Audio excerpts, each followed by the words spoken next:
question is, how do you differentiate between a good startup idea and a, well, not bad startup idea, but a normal, not so good startup idea? Yeah, I think it's all in yourself. You know, if you feel it in your gut that it's good.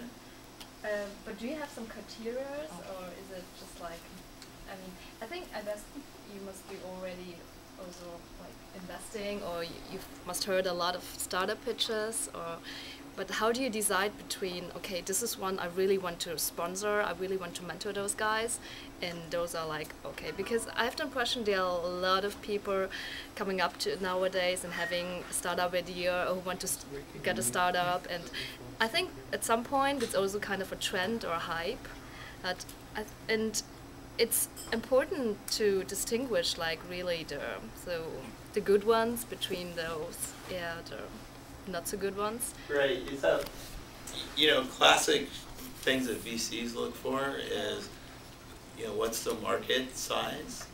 Okay. What's the competitive differentiators? Is there, you know, do you have core IP that's defendable, patents? You know, you want to look at the revenue model, the cost and the revenue. Is that going to be profitable? Mm-hmm.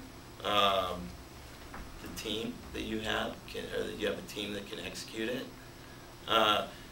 So all those things are important, and you need to look at all those. But at the end of the day, you also have to trust yourself in your gut and your thinking, because you'll get people that'll be very negative about it. And you really got to think through it yourself. And if you believe in it, you need to just push forward. Okay, thank you.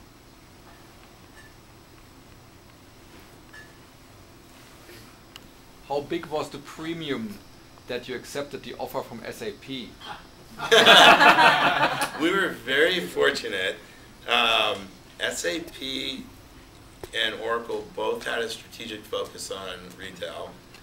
SAP had just lost 2 deals to Oracle, and this was the 3rd one they didn't want to lose.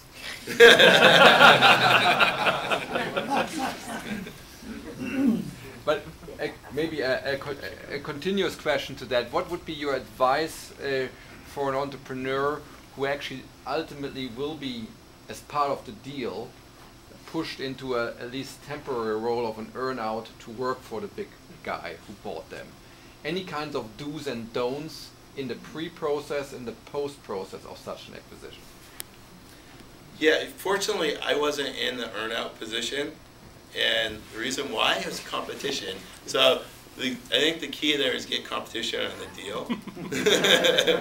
Then you don't have an earn-out. Right.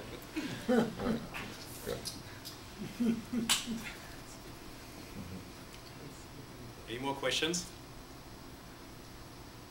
Right, Ken. Okay, thank you. Thank you so much. Thank you.